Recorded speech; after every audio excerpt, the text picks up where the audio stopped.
There's a commentary. Okay, cool.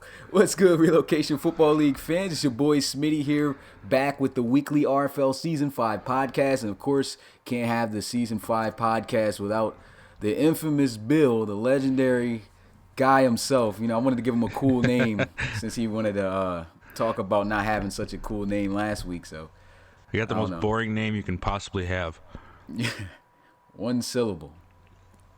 Tough. So with the introduction, I guess we could call that there.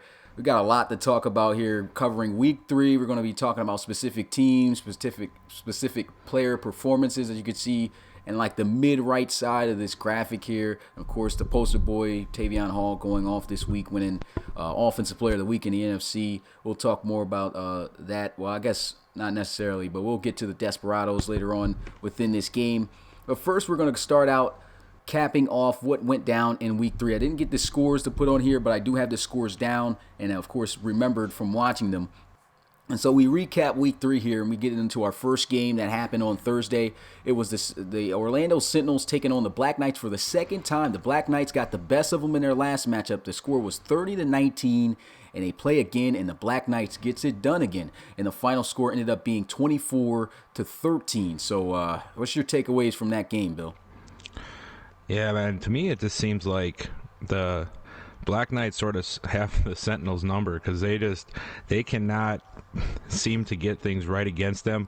But for the Black Knights, the offense seems to hum the best when Cloud is playing well, and luckily for them, he's been playing well. It seems that Holden Wolf gets to sort of feed off of Cloud's success, and it's really working for him so far. So see if they can, they can do that moving forward. And I mean, if Cloud keeps doing what he's doing, the rest of the teams are going to have to keep an eye on him. Yeah, I agree with that, man. I really feel that the London Black Knights aren't as bad as I guess for me, as I predicted they would be this year. I kind of felt like they were going to have an off year. I didn't feel their defense was going to be that good, but they hold the Orlando Sentinels, who's I think has the highest, the most yards right now passing with DeAndre Wilkins, and they were able to hold this team to 13 points. They've done a great job against the Sentinels so far. A good 2-1 record. And, we already know that the Orlando Sentinels, not no slouch in the league, but, having trouble. And I know Coach Armstrong wish he could get one back. But if he can beat these guys in the playoffs, then, I know that's a game he's waiting for and hoping for possibly. But the Black Knights getting the best out of them there, 2-0 for the series this year so far in the regular season.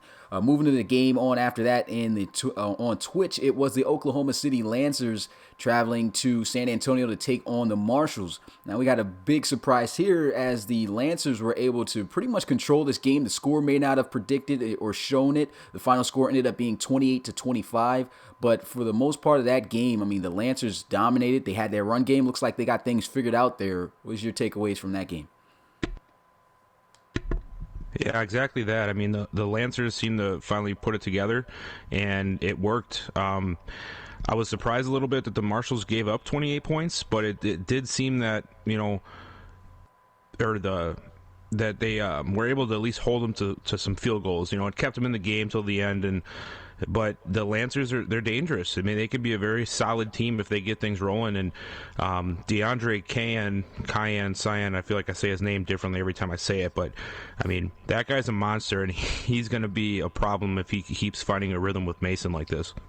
Yeah, I mean, that's already a tough duo and receivers right there for the Lancers. We already know they got a good stable of running backs, which, I guess I'll bring this up now since the trade got declined. I mean, this guy literally tried to go out to get a third back plus 90 plus, but good thing that didn't slide because, I mean, they were already stacked, and these guys are splitting carries. But with a running back stable like that, and then the receivers that they got, not only did they have John Johnson's always been a great receiver for them, but now that they got that complement receiver in DeAndre Cayan, I really feel like this is an offense that is going to be tough to stop. And we already know Trey Mason, he's looked good since coming into the league. So, a solid team. Very impressed that they beat the Marshals because, the Marshals was hot coming into that game, 2-0, great defense. They struggled, though, offensively, and, the Lancers handled business on the road. Going on to the next game, though, we had the Bulldogs, the London Monarchs taking on the Chicago Cougars in what seemed to not be a contest at all on Facebook. And the Monarchs got absolutely destroyed. A deficit of 20 points. Final score was 23-3. I mean, that was a pretty bad game right there.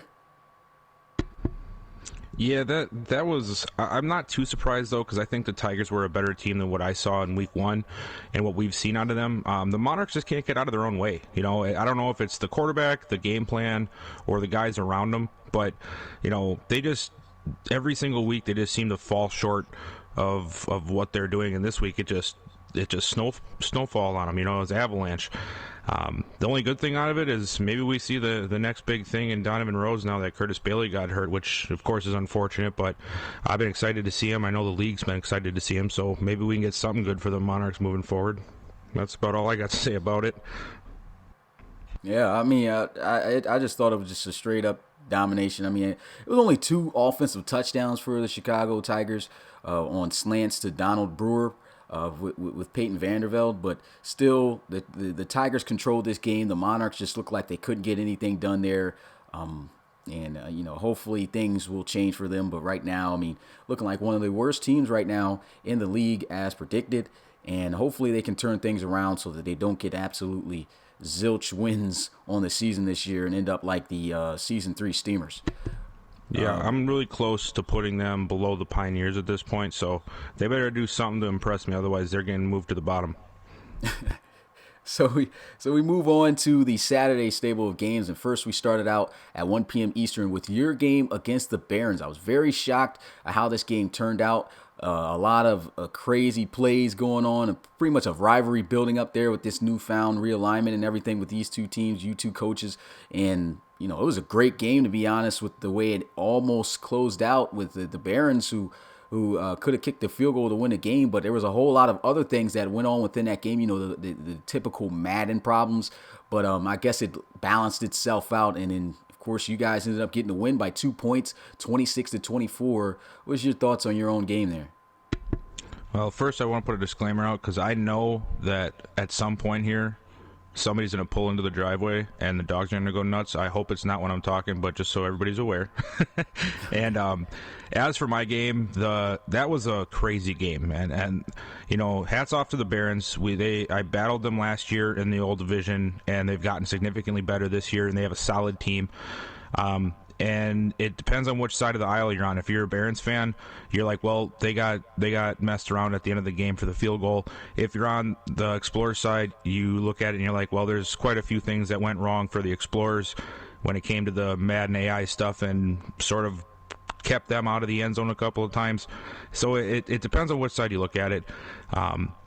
I had some good things going. The Explorers had some good things going.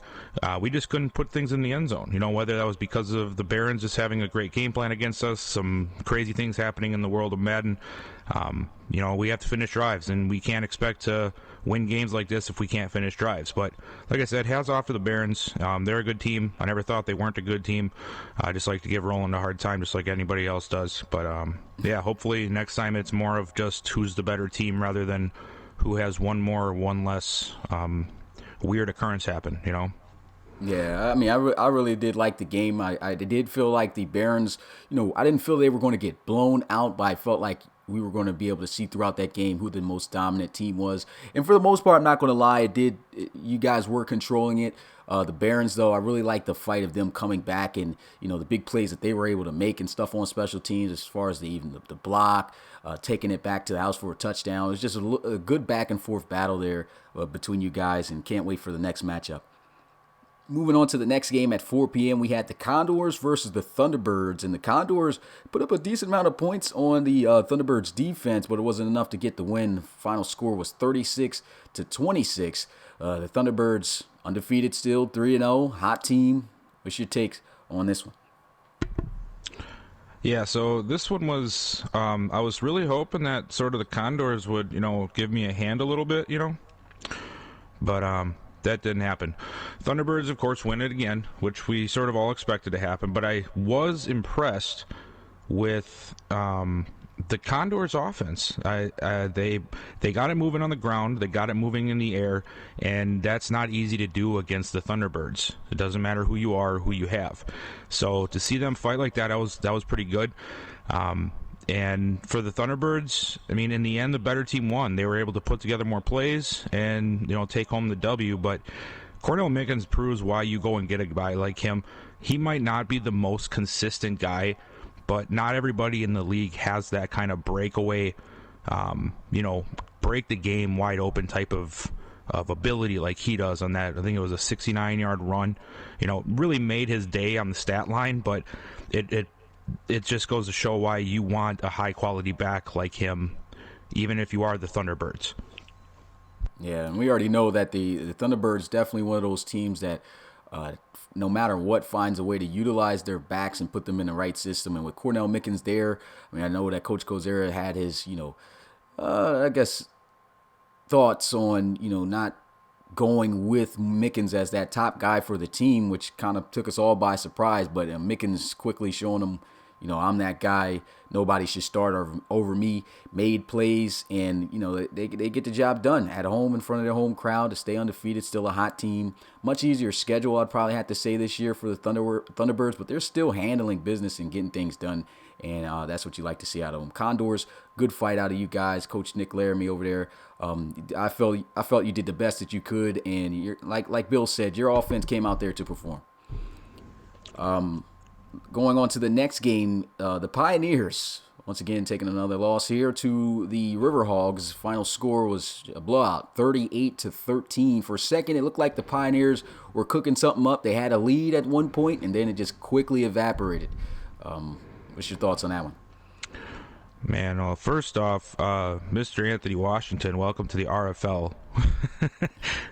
Man, that fourth quarter, I think is where he had both of those interceptions. Was that right? Yeah.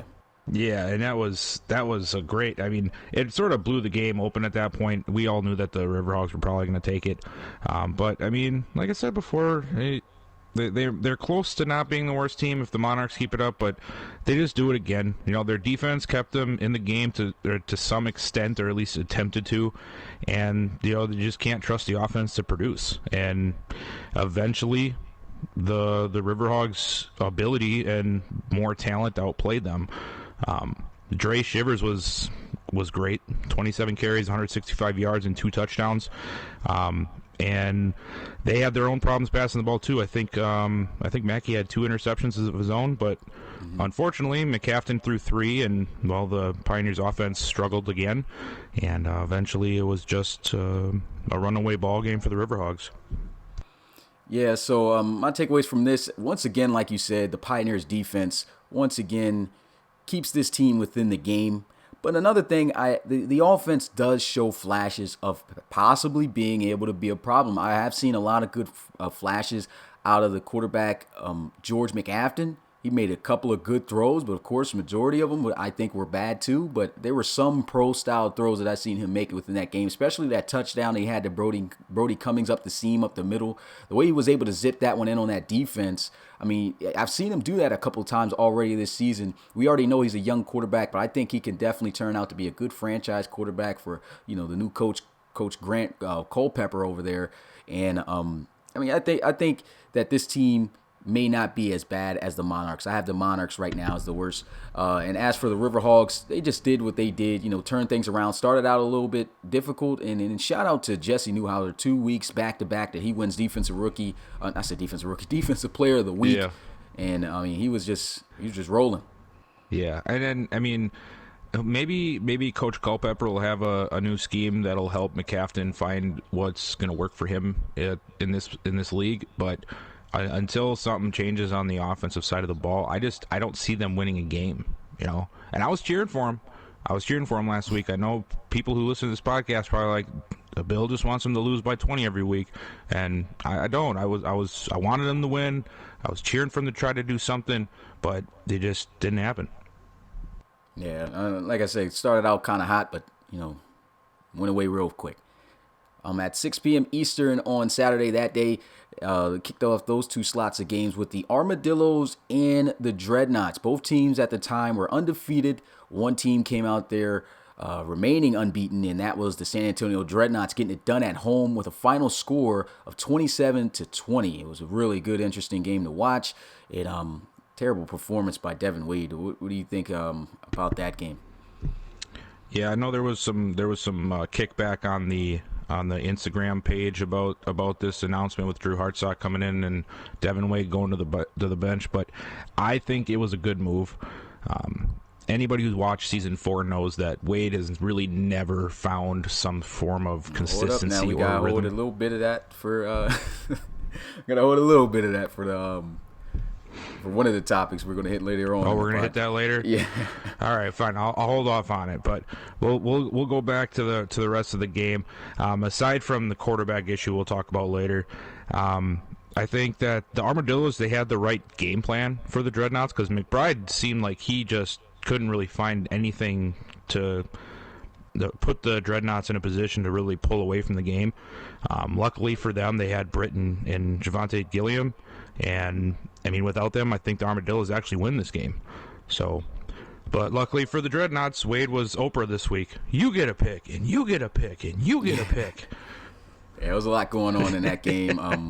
The Dreadnoughts, like you said, the offense, I don't know what's going on with McBride. Well, it's been the same. He's just been a very inconsistent quarterback. We know he's still young, but just looks like he is still not really showing that he is that top guy that should be there at the quarterback position. But right now, they really don't have any better options. I don't feel like he's doing completely bad to the point where he needs to get out of there. I mean, he is doing bad, but you know, it's not too bad. They're still winning games. They're undefeated, 3-0.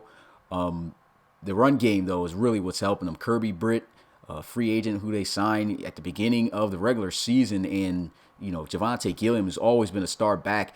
You know, at first, you know, you would think, like, why is Javante Gilliam splitting carries with a free agent guy? But Kirby Britt, even in his first game after being signed, just took off and showed that, hey, he's a guy who belongs in the RFL. And I mean, this team is really having success on offense due to the fact that they can run the football without really too much of a passing game or accurate quarterback. And the defense, of course, of the Dreadnoughts has been great as well. Moving on to the next game, we had the Voyagers and the Bulls. Now, that game started out hot. The Bulls were up, I believe, in the first half, 21-0, and then the Voyagers and Glenn Hay, you never know when he turns it on, but when he started to turn it on, they got close, but they just could not finish. The score was 16-21. What's your takeaways? I was really impressed with Glenn Hay in this game. I mean, what do you have, 460 yards? Yeah, 400. What's that? 460. Yep. Oh, You're my right gosh. He was throwing his heart out. I mean, and then to top it off, he had that many passing yards, and he took 9 sacks and only fumbled one time. And if you watch the RFL, you know how bad the fumbles can get. So for him to only fumble one time and not even lose that fumble and get sacked 9 times, man, I mean, that the Bulls front office and the Bulls coaching staff has to be thanking their defense for at least attempting to slow him down, because if without them sacks, I mean, who knows, maybe he goes off for 500-600 yards. But yeah, overall a good game by both teams. Bulls were able to finish a drive at the end there and make sure that the Voyagers couldn't complete their comeback. You know, maybe if the Voyagers, you know, get out to a better start in the beginning, that's a different story, but Bulls pull it out, which I expected. Yeah, but of course, a good showing there by the Bulls. It's a game that they should have won. But yeah, like you said, I'm very impressed with the Voyagers and how they came. There was one throw that Glenn Hay had when he got hit after throwing the ball over the middle. He found, I think, Michael Kendricks. Yeah, Michael Kendricks. He connected with him. It was just, you know, you see a lot of flashes out of Glenn Hay, too, of being a star quarterback as well. He's been the starter for the Voyagers since the franchise first began, but man, you know, Voyagers always a sleeper team that can upset anybody, and the Bulls definitely got lucky there in that one. But you know, came out victorious, 3-0, and you know, top up there in the rankings, which we'll get to later. We move on to the last game of the Premier Games, and we had the Huskies versus the Aviators, and after the two struggling weeks to start out the season here in week 3, it looks like they got right back on track. Brady Hudson threw for 5 touchdowns, no interceptions. He still got sacked a little bit, but I mean, these guys just look like the Huskies of old and got it done 35-10 over the Aviators. Yeah, I'd like to first welcome the Toronto Huskies to the RFL Season 5. It seems like they finally figured out that it's time to play some serious football. Like you said, Brady Hudson went off. Keith Guyton finally showed his face. Corey Leonidas had a great game. We've all been waiting for them to show out, and they finally just did it. So let's see if they can do that consistently. I don't think they have a problem doing that. I don't see them having a problem doing it, but they definitely have to bring that game every week if they want to get back to where they were last year, and that's the RFL Bowl. Yeah, and definitely was excited to see that they finally got Keith Guyton the football. Another big thing about the Huskies in this game was the tight end, man. Already 4 touchdowns on the season. He had 3 in that game. Man, Hudson Johnston is an absolute beast for these guys, and he's definitely taken over that role of the former retired legend tight end DeMarco Wheatley, and he's really been keeping them alive offensively, even when they haven't been able to get the ball to Keith Guyton. And I think he's going to be able to really keep this offense up to par. So they need to continue to feed him. Of course, get Keith Guyton the football, and Brady Hudson, keep doing the best he can with the line that he has.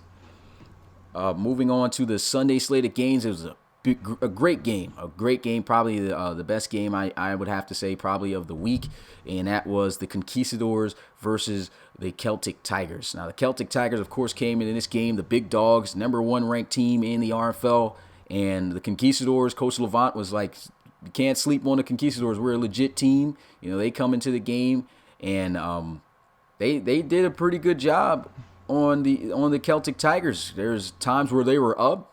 It was tied up 17 apiece in the first half, and then the Conquistadors started to raise up there by field goals. But you already know with the Celtic Tigers, field goals is not going to get it done. Celtic Tigers were able to come back, score, and win. Drake Royale, of course, the GOAT in the fourth quarter, and they win that one 34-27. So I guess I did my takeaways from that game first, and then you can let me know what you got. Yeah, definitely. That was a great game, man. I'm very impressed with the Conquistadors. I'm not trying to say that I didn't expect them to be in the game at all, but we've seen what the Celtic Tigers can do this year, and they came in with a great game plan, and they kept right in there with them for the majority of the game. The CT, though, the Celtic Tigers, they did it anyway. They lost Worsley for the game, if I remember correctly, and they still just, they just like, all right, Al-Jelani, come on in and go get us 100 yards. And he did it, and they ended up shutting the game out. Game was almost a 14-point finish, but I think, if I remember correctly, the Conquistadors scored in the last minute or so, sort of messed up everybody's spread count, but I'll get them next week, guys. Yeah, I mean, it was crazy how fast Chum Lee scored in that to mess up that spread. But then also for the Conquistadors, a plus for them, and I forgot to mention while I was doing my takeaways to start, is Chum Lee. This guy looks legit. He's got 4 touchdown passes on the year, no interceptions, which is something he was notorious for in his first 2 seasons of the RFL. It looks like these last 2 seasons of his right now that he is in, has just been a complete and utter turnaround of him trying to become one of the greats of this league. I mean, of course, he's not there yet, but he's looking like it so far at the start of this season. So hopefully, he continues to play that way. I can see these guys in the playoffs. I think that he sort of gets a bad rap because he has a really weird name. But he's a dang good quarterback, man. Yeah, great quarterback. And speaking of quarterbacks, I mean, Ben Wakefield, good quarterback, but struggled against the Diablos. A couple of turnovers, quite a few. We already know how great Wakefield is, but I mean, that Diablos defense was able to make some plays, and the Diablos kind of shocked us with a 33-20 victory over the Crusaders. What are your takeaways from that one? Yeah, I was sort of happy to finally see the Diablos figure it out. They seem to like, hey, wait a minute, guys, we actually have some pretty talented guys here. Why aren't we doing better? And they showed up.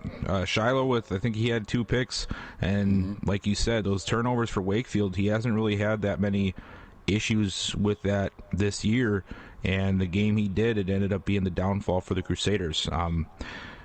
So I'm sort of excited to see what the Diablos do from here, if they can keep that rhythm going and continue to work together and play well. I mean, I was happy to see them finally put something together this year. I haven't really seen that since I've been in the RFL. Yeah, they've done a great job. I mean, the Diablos have definitely struggled for the past well, just last season, I have to say, has been a struggle season for them.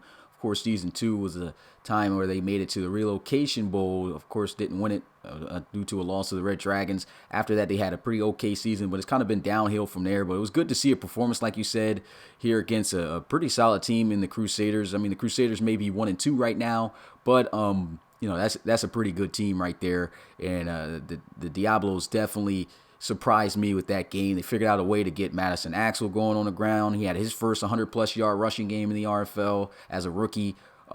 Aaron Pritchett was throwing the ball well, had a couple of touchdowns, I think, with Piku McCullough. So they were rolling, and I think that whole team as a unit just did everything that they had to do and executed well.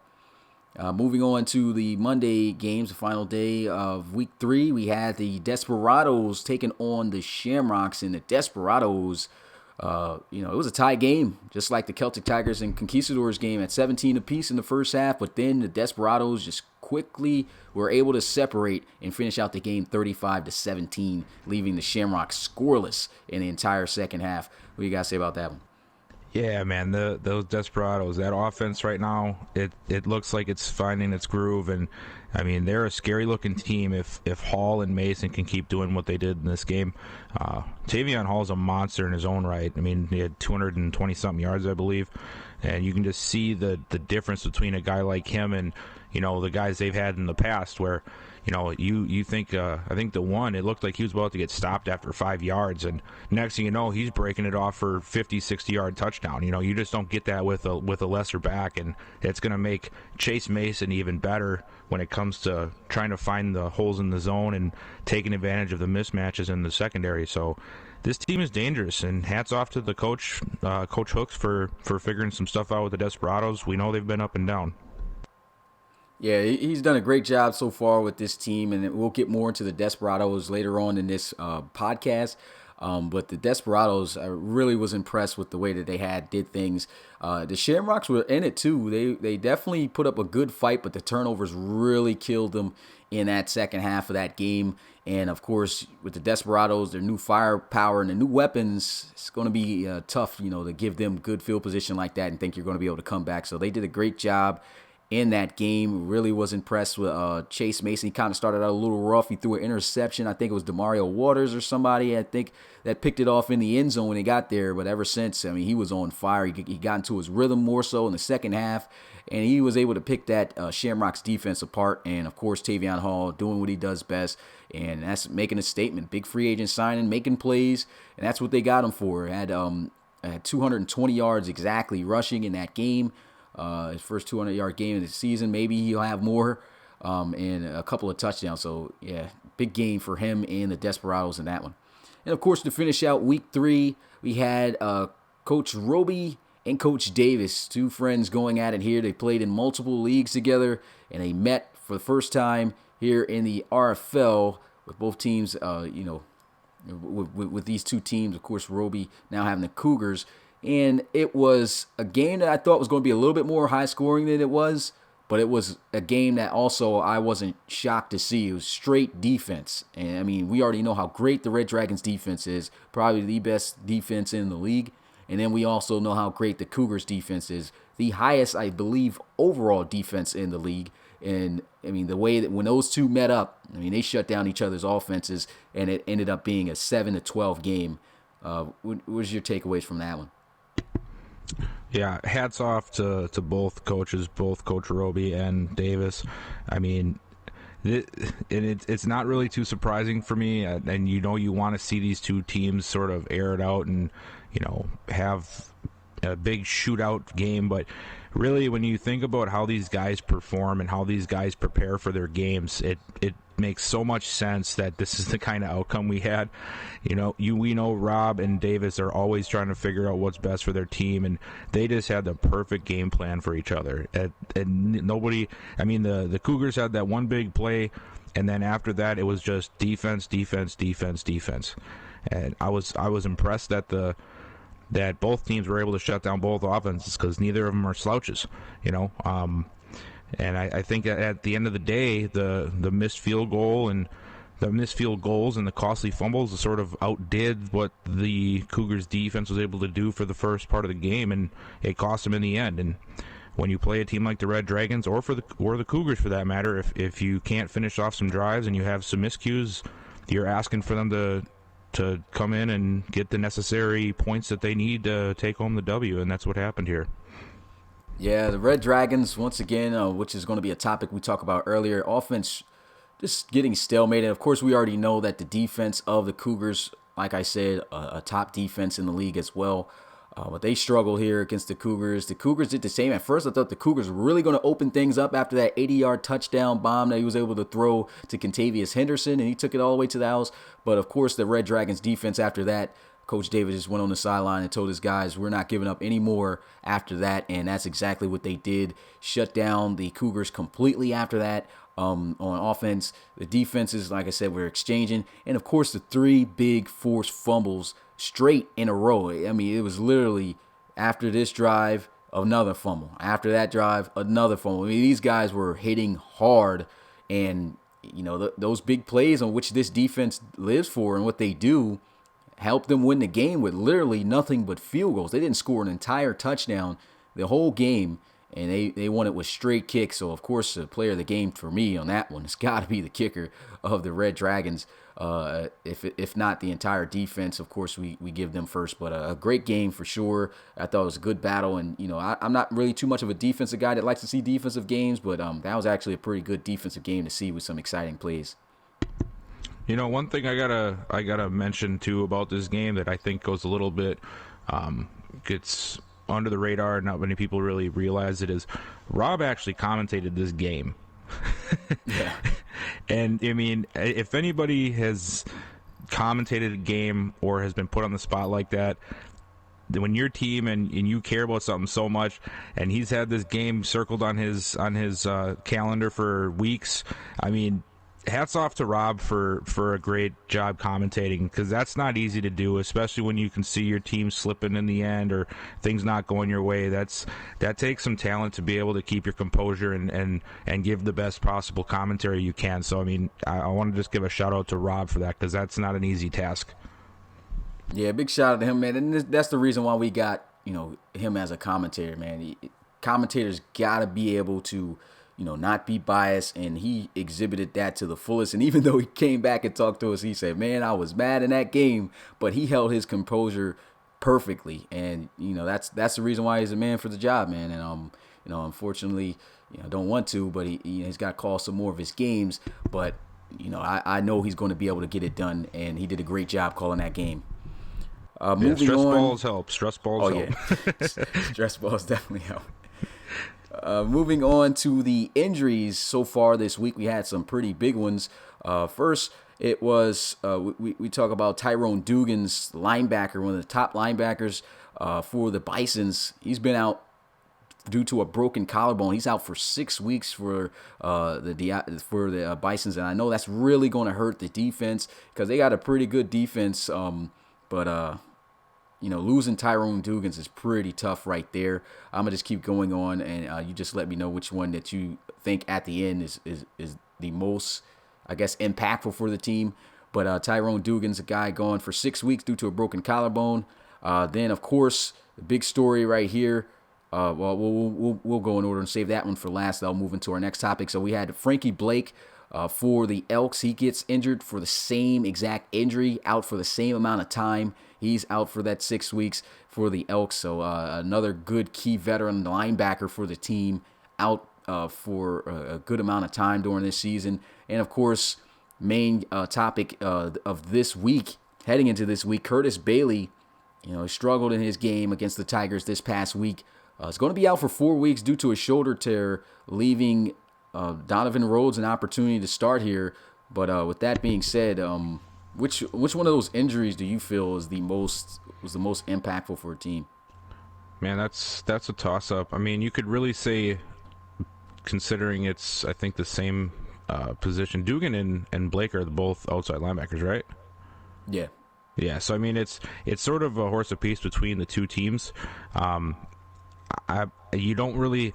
I would like to say Bailey just because of his presence in the RFL, and and people know him as a top back. But with a team like the Monarchs, I almost wonder if it might help them see what their future could look like and find a new identity down the road with Donovan Rhodes. I mean, we could be wrong, and they might miss Bailey very much, but I mean, it might be a blessing in disguise for the Monarchs. So I'd almost have to go with one of the linebackers as a bigger loss, just because we know how important defense is in this league, and anytime you lose a guy who you rely on week in and week out, it can really put a damper on any kind of game planning you have and put you in a tough spot at game time. So I'm going to have to sort of have a tie between the linebackers, in my opinion, because I don't see the Monarchs losing a player as much of a hindrance to their plans for the season at this point. Yeah, I agree with you there. I couldn't really choose between Frankie Blake or of course, Tyrone Dugan's. Both of those guys really good key pieces to their defense. So I do agree. I think it's a tie there between those two on who had the most impact for their team and that offered the greatest loss after being injured. But moving on to our next big topic of the podcast. Of course, you guys seen the power rankings, and here they are.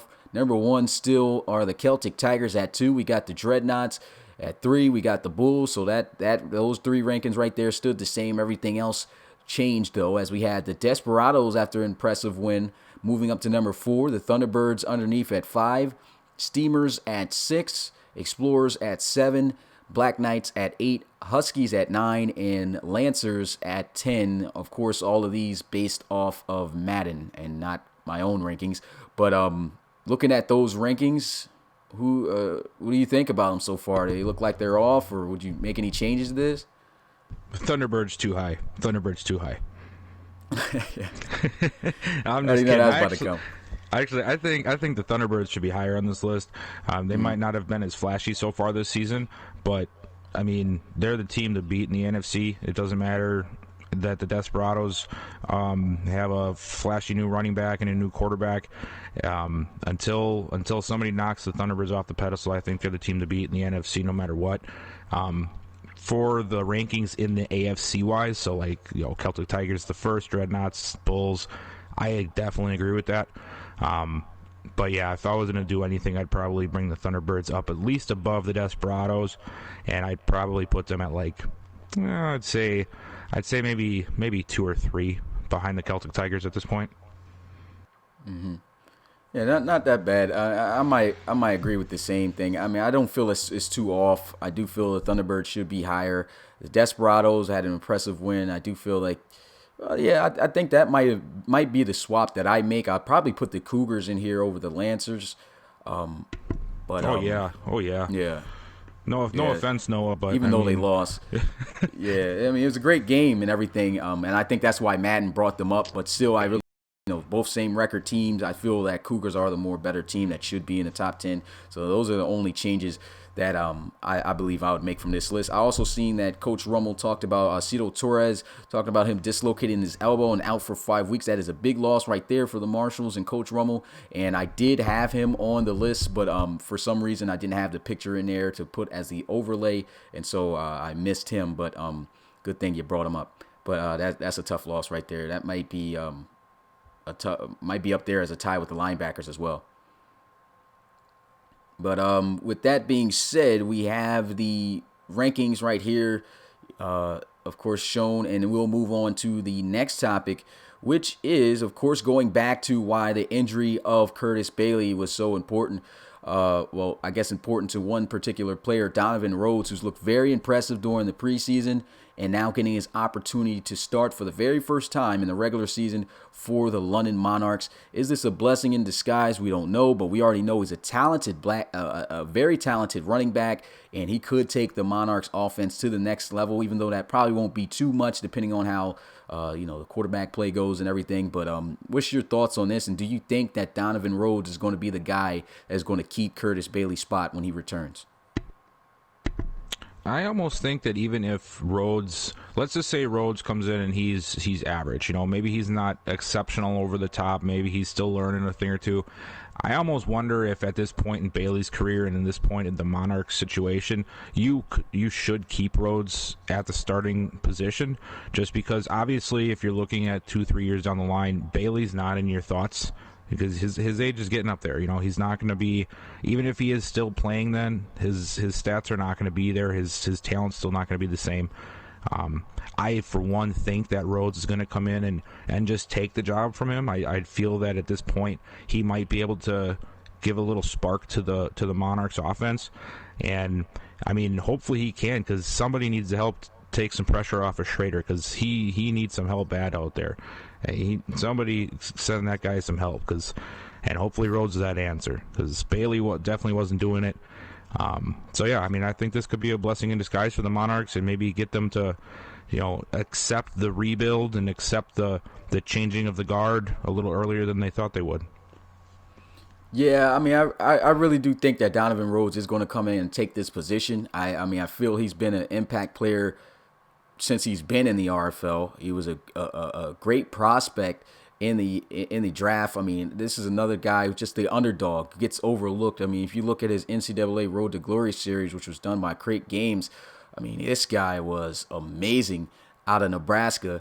And the crazy thing, he fell all the way to the 5th round in the draft, got picked up by the Monarchs. Of course, it was a great pickup because he fit the Monarchs well. Not a lot of teams at that time I felt needed running backs. And Donovan Rhodes, I mean, he's making those teams that passed up on him, feel some type of way with the way he's been playing. And now that he's got this shot, I really don't see Curtis Bailey, even if he does average, being able to get his position back. Donovan Rhodes, I feel like he's going to be that impact player that they're looking for. Of course, I don't feel it's going to change too much for their season or how it's going to go or how it's been going. But you never know. It just may. And so with that being said, we move on now to the next topic, which is about Devin Wade, man. So I got videos for this one. And, Devin Wade, he really struggled. This week. 4 interceptions against the Dreadnoughts, but 7 total interceptions in just 3 games. And of course, Coach, I'm trying to hope I say his name right, Dozier. Hopefully I said that right. But Nope. Coach, Nope. How you say it, man? It's DeRocher. DeRocher. Okay. Yeah. Coach DeRocher. He just came in this week and already made the decision. Like, you know what? He got benched before. I've had it. Get him out of here. And he's decided this week he's going to go with Drew Hartsock. Of course, the legend of the Austin Armadillos. He just always seems to come back to be the starter. At some point during the season, he was the team's first ever quarterback. And you can see Coach Dozier right there. I said it wrong again? DeRocher. Okay, Coach DeRocher. On the sideline, man. He was living in that game. In the what do you think? Is it a good call to bench Devin Wade, or should he have kept him at the starting position and hope for him to get better? Yeah, I alluded to this a little bit earlier. Forgot this was another topic of ours, but yeah, it was a good move. If somebody really wants to keep Devin Wade at the starting position, please give me a reason why. He had it all last season, this off season, and now 3 games this year. And I don't think there's been more than maybe a game where somebody wasn't like, what is wrong with this guy? Why is he acting the way he's acting? And the Armadillos are a team that have talented players, but they're not exactly like the most youngest team or the most up-and-coming team. They're just a solid team right now. So if you have a chance to put together some wins and maybe make a playoff push, you can't hinge on a quarterback who can't hit a receiver. You see in these video clips, a few of the plays, he's not even letting these guys finish their routes or pay attention to the ball. The first one on the comeback route, the receiver doesn't even get a chance to set his feet before he's already chucked the ball out, and he doesn't even have pressure on him. So yeah. I think it was the right move. Something had to change. And to be honest, if they don't have them 4 picks last week, I don't think the Dreadnoughts win that game. I think they do enough to take the victory home themselves. Yeah, I mean, I know I'm not the only one But when Devin Wade first made the announcement, hey, I'm coming to the RFL, we all wanted badly for this guy to be successful and to be something different than what we saw in long shot. But looks like still a long shot, buddy. It's just hard for him to be able to develop in this league, and maybe the RFL might not be the holding place for him because he's not a bad overall quarterback. He just doesn't play well, and his accuracy is very questionable. Um, yeah, this is a tough decision. Of course, I felt that had to be made, but it was the right decision because we've already seen how good Drew Hartsock has been. He's not the best quarterback in the league, but one thing about him is he's always been consistent and offers this team always the best opportunity to win. So, with that being said, I think it was a great decision. Moving on to the next topic, and that is going to be on the Red Dragons, man. The Red Dragons got a video for this as well.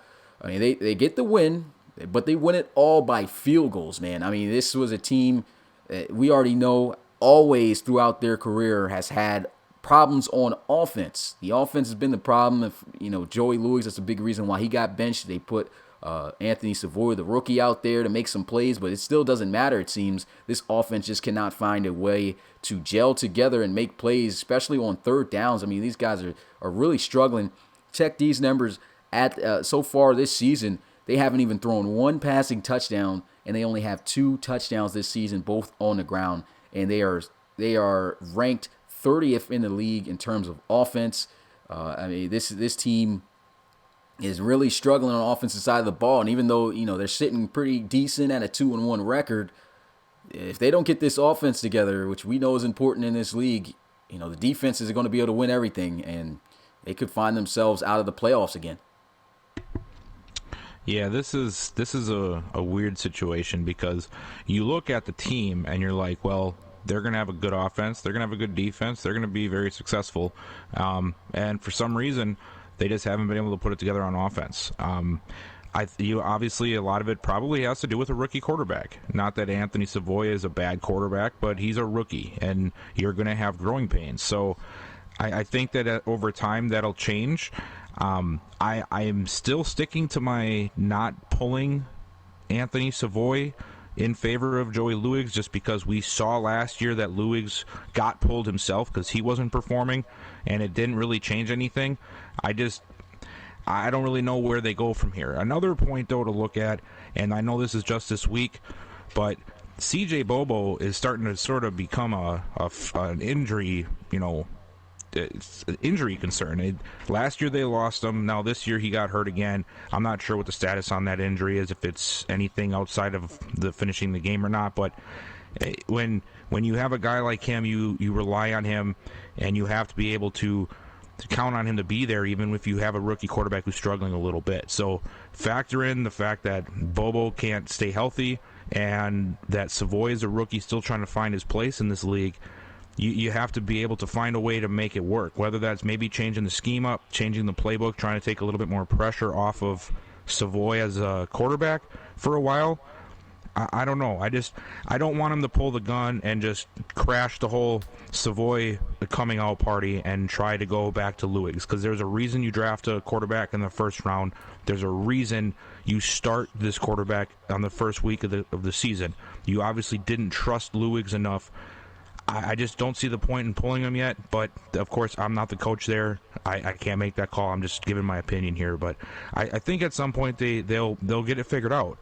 But with a rookie quarterback, you're going to have problems starting out. Not everybody comes out throwing like Aaron Rodgers and Tom Brady. So I guess it's just a waiting game to see what happens. Yeah, I mean, in terms of my thoughts on the process with Anthony Savoy, I don't feel like he's a bad quarterback, but we already know each Madden is different, and we've talked about this in the CU with our meetings before. And I don't feel we've really seen Joey Lewis really yet touch the field and make some plays. We've seen him one time during the preseason, and he honestly did not look bad at all. But of course, like you said, he still is a concern. He may be the same, if not worse, than Anthony Savoy. So it's really up to Coach Davis to decide what he's going to do. Is he going to stick with the rookie and just see what happens? Because then it starts getting to the point. I mean, right now they're 2-1, so I guess you might as well keep with them. But when things start, kicking the fan a little bit. Maybe give him a chance at some point to see what happens. And if he does terrible in that game, then we're back to the Savoy show. But I really feel that Joey Luigs, they're the same overall right now, and I do feel that I do see that Luigs does have better accuracy ratings, but also there's things that Anthony Savoy brings to the table that Luigs doesn't, and that's his scrambling ability. And to be honest, if it wasn't for him scrambling the football in that game last week against the Cougars, I don't think they would have won that game. So it could go either way. So it's a good decision, thought process by you. Coach Davis was sticking with him. And, of course, C.J. Bobo, like you said, he's definitely looking like an injury-prone problem. He's got to get himself together. He's a great back, but those injuries he's gonna have to get right because it's not going to sideline him for no weeks. He's coming back next week, but he's got to get himself right if they want to have some success. Yeah. And so moving on to the last topic here, the last video topic is the Desperados, man. This team right now is on a 13-game winning streak since going 0-6 back in season 4 just last season, and then they went on a 10-game winning streak, just missed the playoffs by 1 game, and they were already starting out this season hot with a 3-0 record. What do you have to say about the Desperados so far this season? Yeah, I mean it's been really, really cool to watch. Last year going 0-6, and now all of a sudden, though 13 games later, hasn't lost yet. It's been great. Hats off to Coach Hooks on finding what works best for his team, and I think the continued success this season has a lot to do with the new quarterback and the new running back coming to town. Chase Mason might not have been the guy where he was, but he certainly seems to be the guy for the Desperados, and having a guy like Hall behind him is just going to make his job that much easier. They keep it up, they're going to be a favorite to run away in the NFC this year, so hopefully they can keep it up, but I've been really impressed. I'm looking forward to seeing what they do in the next few weeks. Yeah, Desperados, man, looking to try to make it into the playoffs for the first time in franchise history. I mean, a great winning streak right here. Definitely adds a lot of momentum. And like you said, the new boys in town with Chase Mason and I'm blanking on his name already. Just one offensive player of the week. Tavion Hall. Yeah, they're eating right now. And also another area on this team to really focus on their success has been their defense. Their defense has been great. They got old veteran guys, but these guys are still making plays, man. So there's a lot going on that is good for this team right now, and I'm really enjoying seeing the turnaround and the success that they've had so far. With that being said, we'll move on to talking about the teams that we have left available to coaches. There's 4 teams open right now. We've got more than 4 applicants that have applied that haven't been interviewed yet, but these are the 4 teams that are left in the RFL to be coached. Of course, the Celtic Tigers will not be available this season due to various reasons, but the Chicago Tigers are still up there with a 2-1 record. We got the London Monarchs at 1-2, London Black Knights at 2-1, and the Houston Voyagers at 1-2. So 2 AFC teams, 2 NFC teams. Looking at these teams, man, what team do you think will go first and last out of these 4? I think the Black Knights will go first based off of their uniform, because a lot of these guys like uniforms. I wouldn't mind the uniforms, and then not to mention, of course, they have some pretty good players. But I think the Black Knights will go first. I think they're the most primed and ready to go team for this season. I'd say the Tigers are a close second in my book. I'd say at this point, unless you're just a person who loves to lose and not play well, then maybe you choose the Monarchs, but they're probably going to be the last team. Yeah, I agree with you on that one. Agree with you on that list. And so, of course, the last topic of the podcast before we get into open questions is covering the schedule that we have this week in our predictions. So I'll go in order here. I guess I'll say all the games first, and then after that, you can break it down. Let me know who you think is going to win and why. So we start out week 4 tomorrow with, man, great set of games to kick off week 4, man. On YouTube at 6 p.m. Eastern, we got the Orlando Sentinels taking on the Mexico City Conquistadors. And at 7:30 p.m. Eastern on Twitch, we have the San Diego Red Dragons taking on the Dublin Celtic Tigers. 2 really big games right there. We don't have a Facebook game this week because we got a lower amount of games here for week 4. So we move on to Saturday. So we'll have Friday off. On Saturday, we have a rematch between the Shamrocks and the Steamers. This time it will be in Memphis. And so that's definitely going to be a very interesting game to see. But that will be at night later with Jeff calling that one. Beforehand at 1 p.m. Eastern, it's the Chicago Tigers taking on the Toronto Thunderbirds. A divisional matchup right there. And the Armadillos taking on the Bulldogs. Coach Dejier, was it, man? I keep Dude, it's DeRocher. Okay, DeRocher. Coach DeRocher, and his second game, I guess, because I think he called his first game last week. Was able to make some adjustments. Takes on Jacob Reed in his first game, actually being able to take control of the London Bulldogs. So that's going to be an interesting game to see right there between 2 new head coaches going at it. Going back to the next day after that on Sunday. We have the San Antonio Marshals taking on the Diablos at YouTube at 6 p.m. and at 7:30 on Twitch. We have the Bisons taking on the Black Knights. And, of course, to finish out the week on Monday, we have the Crusaders taking on the Elks, a rematch right there in the division.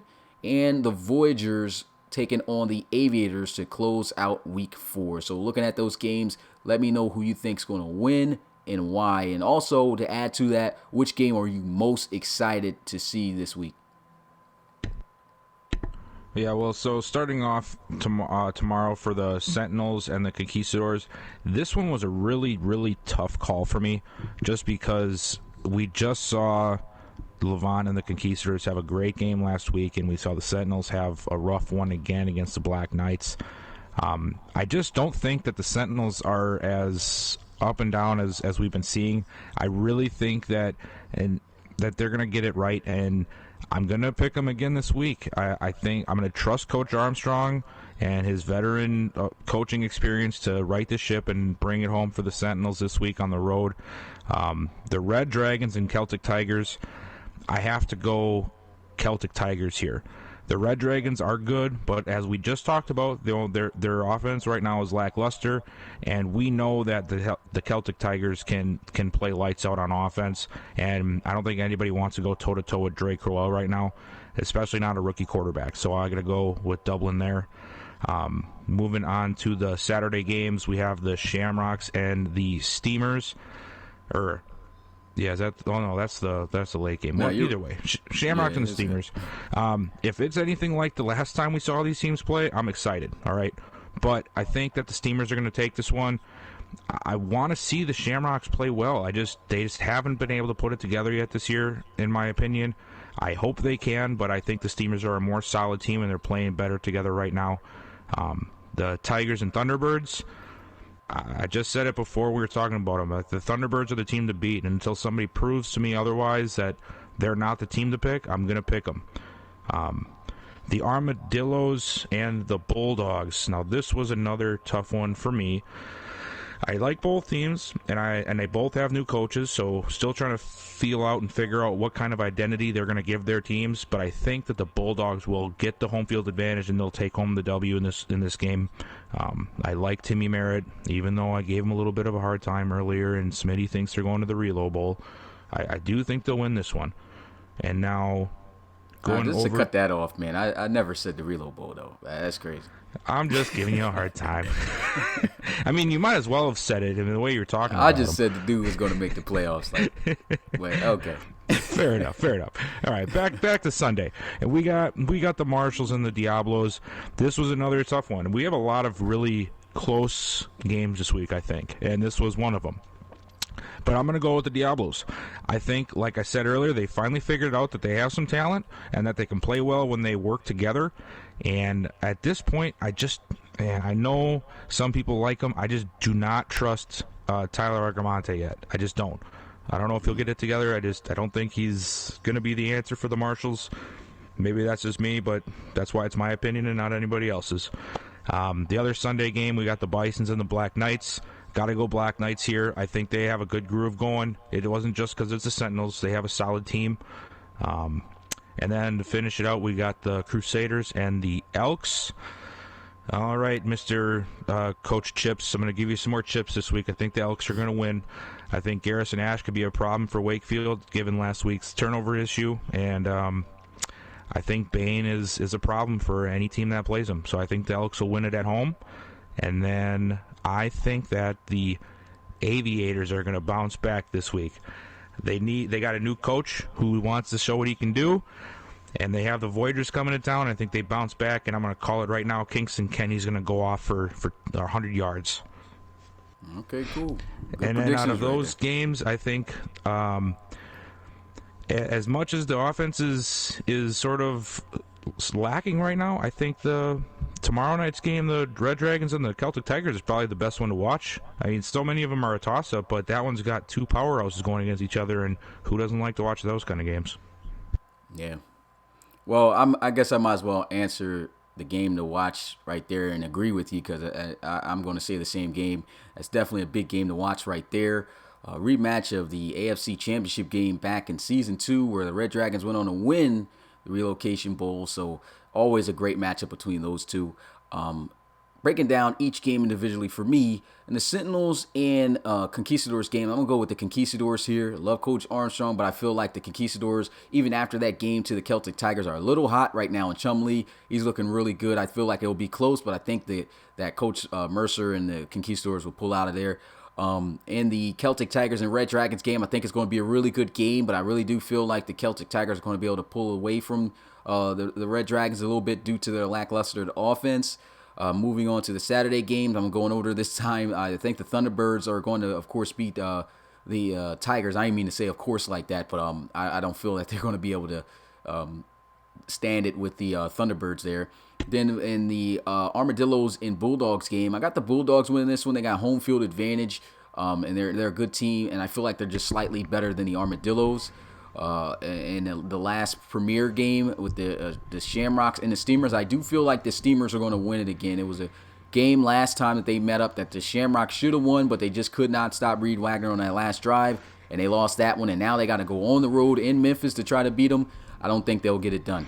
Looking at Sunday, we got the Marshals and the Diablos. I feel like the Marshals are going to come back and win this game with a bounce back. I do feel like the Diablos had an impressive win this past week against the Crusaders, but I think that the Marshals still are going to bounce back and get the job done with some good defense and making things happen. I know Argamonte struggled a little bit, but I think he'll get himself in a little bit of a better rhythm in that game. Going on to the Bisons and the Black Knights game, I do have the Black Knights winning this one. I just feel like the Bison's defense is just not good, and then they just lost one of their key pieces in Tyrone Dugans, so they're really going to struggle stopping the run. And we already know that the Black Knights and Langford Cloud is no team to play with. I think the Black Knights going to run all over the Bisons. It's going to be tough for them to stop that run game. I know Ethan isn't going to like it, but it's going to happen, bro. It's going to happen. Like I got to keep it 100 with you, man. Like your team just is not built right now to be able to stop the Black Knights. But it doesn't mean that you can't win. But I don't think you will win. Not to put it in that way, but it's going to be a good game with your offense, I think, staying in it, but your defense has always been the shaky part of that team. On Monday, I do feel like the Elks are going to bounce back and get revenge on the Crusaders on that first matchup that they had. I felt like the Elks just were not prepared right and just had something going wrong with their game plan. I think they're going to have things figured out against the Crusaders this time as on top of that with home field advantage.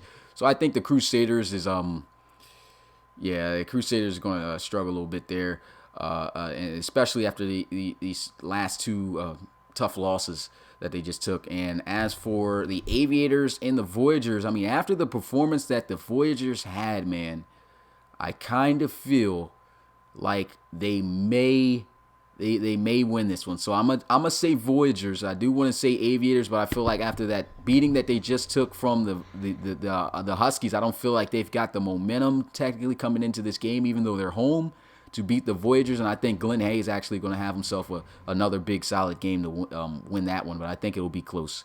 And so those are our predictions, and of course that wraps up the podcast here for all the topics that we had to cover. And now, of course, it gets down to the open question section. So anybody who is here watching, feel free to comment any question that you have, and we'll try to answer them as best as we can. Also, make sure you smash the like button. Yeah. And then while we wait for some questions to roll in, to sort of elaborate too on the Voyagers and the Aviators game, like I was leaning towards the Voyagers too. I just feel like at some point, that big beast of a running back is going to have to show his face in the RFL this season, and I'm thinking that this might be the week. Yeah, I mean, to be honest, he's actually been doing pretty good, but I think that they just aren't running him enough. Yeah, that's the issue is every time he's touched the ball, he's actually ripped off. And the crazy thing is, I really don't want them to get away from that dual back system, because if you look at Kadron Lusk, him carrying the football, it's a good change up of pace there, man. That's a heck of a one too. We got our first question here. So Miller Kingdom wants to know, who would you choose in a game between the Salt Lake City Pioneers and the London Monarchs? Both teams are horrible. Oh, man. That's a tough one. Well, to answer that question, to be honest, I think if they did play each other, I think that the Pioneers would win. Yeah, I think so too. I think the defense would be – I think the defense is light years ahead of the Monarchs' defense, and I think that will be the difference maker for that game. Yeah. And Markel's talking about, why didn't I get my sack on Daddy Leagues? Well, we don't handle that, but that came from the game. They just didn't record it. Call up EA. And then Gucci Boy Z, do you think Devin Wade will be traded? I'm going to be honest, man. I get what you're trying to say. Maybe give him a fresh start, but he's, at this point, unless some people are seeing other things than what I am, I wouldn't want to trade for him at all, considering he's probably going to come with a high price tag because of his overall, and he hasn't shown any ability to be good in a certain situation. It'd be tough for a coach to make a move and possibly give up a pretty penny to get him on board just for him to ride the pine. So yes, he could be traded, but I don't know if a coach would want to be honest, at this point, until he can show something else, unless he gets a free agency. That'd probably be his better option at this point. To be honest, depending on how Drew Hartsock plays, he might be the starter for the rest of the season. We already know he's been great, but I don't feel anybody, like you said, is going to even think about trying to make a trade for Devin Wade. And so with that being said, I feel like they're going to just ride him out for the rest of his contract, use him most likely as a backup quarterback, because I feel like this is the second time that he's been benched with a good given opportunity to make something happen and to show himself.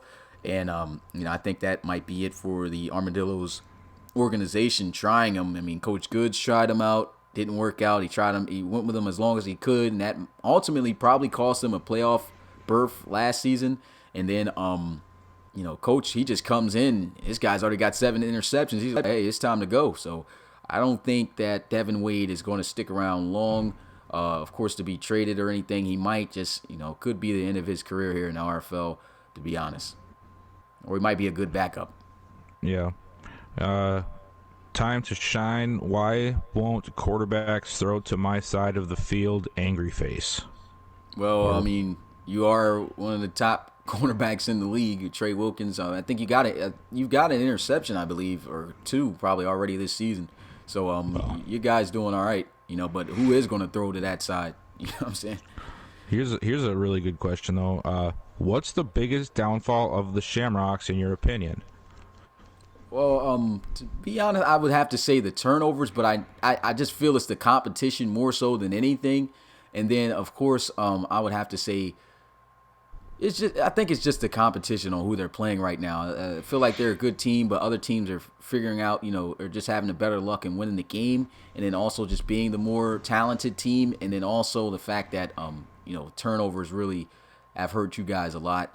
But I wouldn't even necessarily put that on the players that have forced the turnovers, more so on the guys who delivered the hits. And that's been the most and that's been the case for the entire season so far. I feel like some coaches are mad at players for fumbling the ball, but when you see who delivered the hit in the situation, it makes sense. Of course, it's a lot more fumbles than it should be, but there's nothing really we can fix about that. With Madden, that's just a Madden thing. But I mean, it does make sense. These guys are big hitters, and those guys are more than likely to force fumbles. And I just think that's just the luck of the draw on how it's been coming out for the Shamrocks. They just, been meeting the wrong people at the wrong time. Yeah, I think I'd probably agree with that. I'm not really sure what to pinpoint it on. I think that the defense is better than they played last week. I think maybe if there's a weakness on the defense, it's probably in the secondary. But I don't know. I mean, the offense has the talent. I don't know if it's just the playbook or the scheme that Wilson's in. Maybe it just doesn't fit him perfectly. I mean, usually that's a lot of the time the issue, but I can't really pinpoint it one way or another either. Sometimes it's just a matchup, just like Smitty said. It's just the situation that week. Yeah, that's what I think it is for a lot of coaches as well. Yeah, and then I know it's early, but who will have the most sacks this season? I mean, I think it'll be between the top defenses in the league. It could be the Cougars, it could be the Red Dragons, Thunderbirds, Explorers. Right now, your team's pretty hot with sacks. Don't really know right now, but that's all I can say on that. I would ask a question about myself, but I feel that's self-righteous. Okay. Well, then don't ask a question then, I guess. I don't know. Rob, no shade against the T-Birds, but why are the Huskies not the team to beat? Do the Bulls have a stake in this team to beat race? I personally, when I'm talking about the T-Birds being the team to beat, I'm not even talking about the AFC. I'm only talking about the NFC, and that's just because, well, they were the last standing team in the NFC. I would put the Huskies right up there in the AFC. Not maybe the way they've been playing so far this season, but in terms of what they did last year, definitely, yeah, they are. I think at this point, though, to be honest, a team like the Celtic Tigers, Red Dragons, and your team, the Cougars, is actually higher on my list of teams to beat at this point with just how their teams have played throughout the first 3 weeks than the Huskies. But as we saw last week, I think the Huskies sort of got back on track. So as long as they stay there, they're the team to beat in the AFC. Yeah, and the AFC right now, my teams to beat is definitely Celtic Tigers #1. I think that's the top team in that entire conference right now. Behind them, I still wouldn't even put the behind them I would put the Huskies. I'd say the Huskies, and then I'll put the Red Dragons because of the matchup between the Cougars and the Cougars right there. So that's my order with the AFC. But in terms of the hardest team to beat overall in the RFL, it is between either the Celtic Tigers or the Thunderbirds for me. And then Miller Kingdom Commish, last week you implied the Salt Lake City Pioneers will be relocated should they fail to reach 8-8 record. What city do you have in mind? Give us a hint. Well, to be honest, it's going to be between two cities. So either they're going to stay in Salt Lake City and become the Flyers, or they're going to go to Sacramento and become the Miners. And so that's a decision that I think I will leave up to. We might do a poll vote if they don't reach that record this season. But, if they reach the record, then, they're going to remain the Pioneers. But if not, which it looks like might be the case, we'll know then. Those polls will be out, and pretty much I'll leave it up to the community to decide. Or, if I'm thinking, well, I might just leave it up to community side, to be honest. Or up to the coach. I'll leave it up to Coach Grant. I'll do that instead. Yep, Coach Grant Culpepper.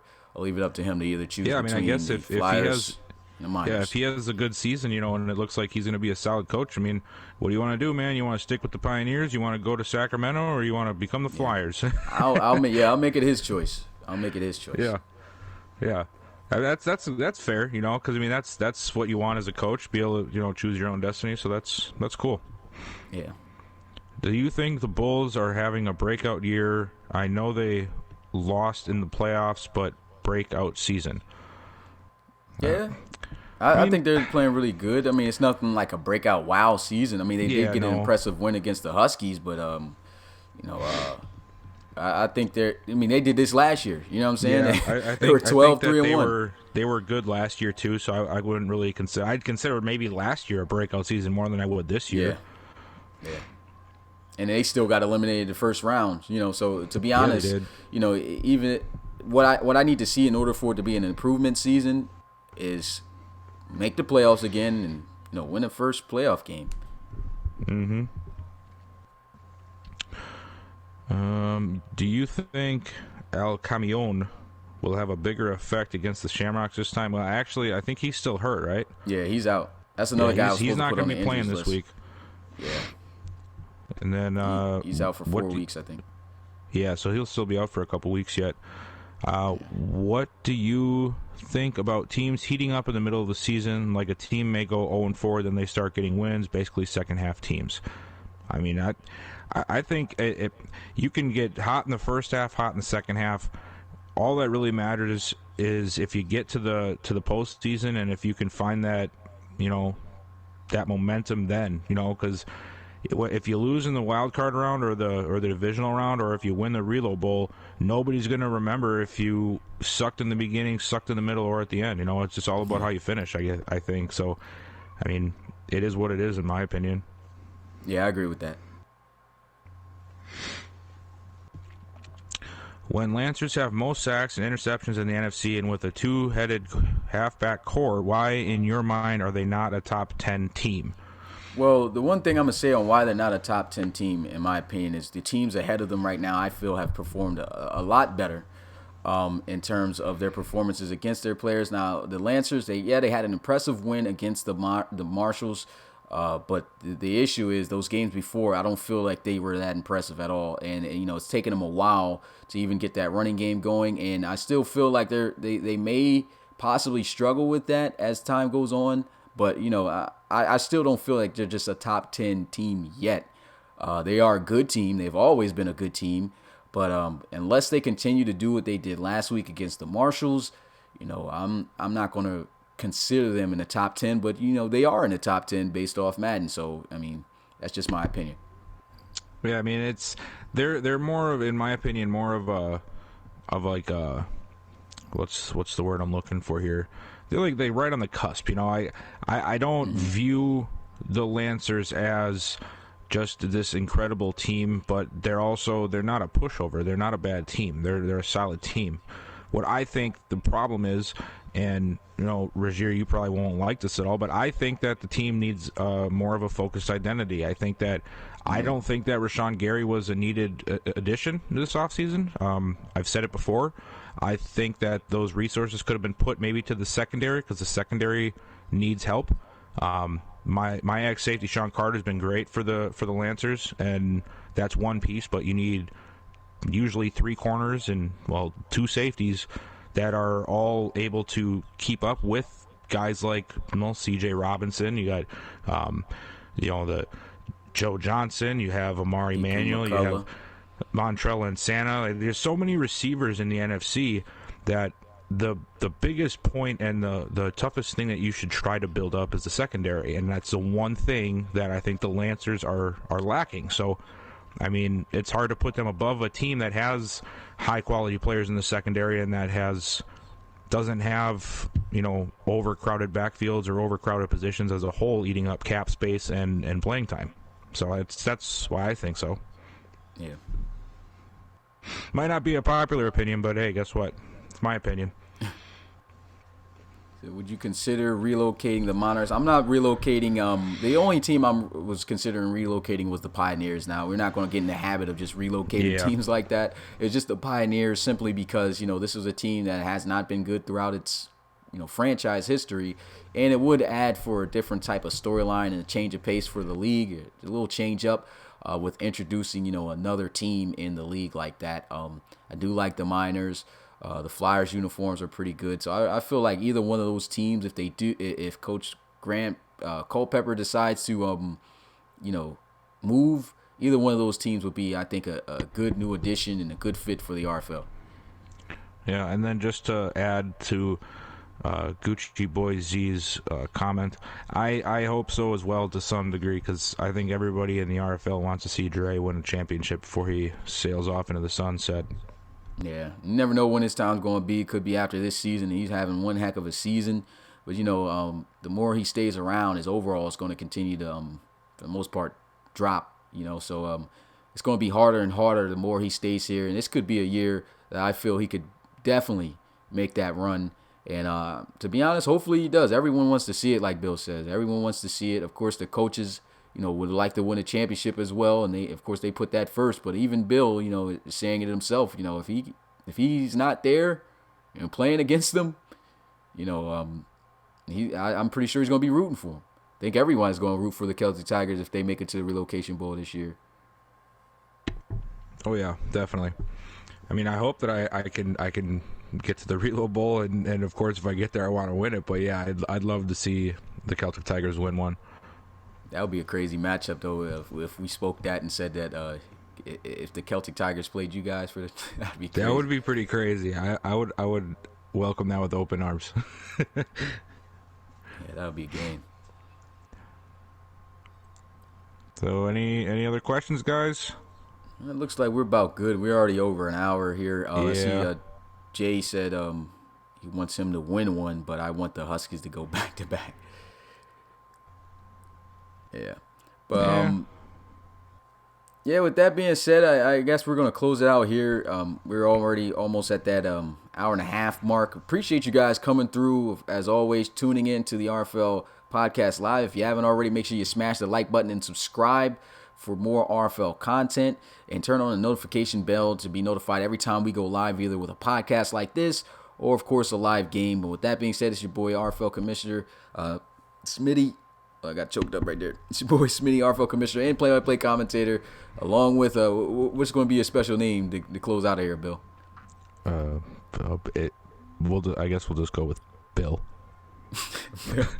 Billy There's Yance. nothing you can do to the name. The name is just the name's done. Yeah. So Bill. Yeah, we're just going to close out with Bill. All right. Yep. See you guys Bill. next time.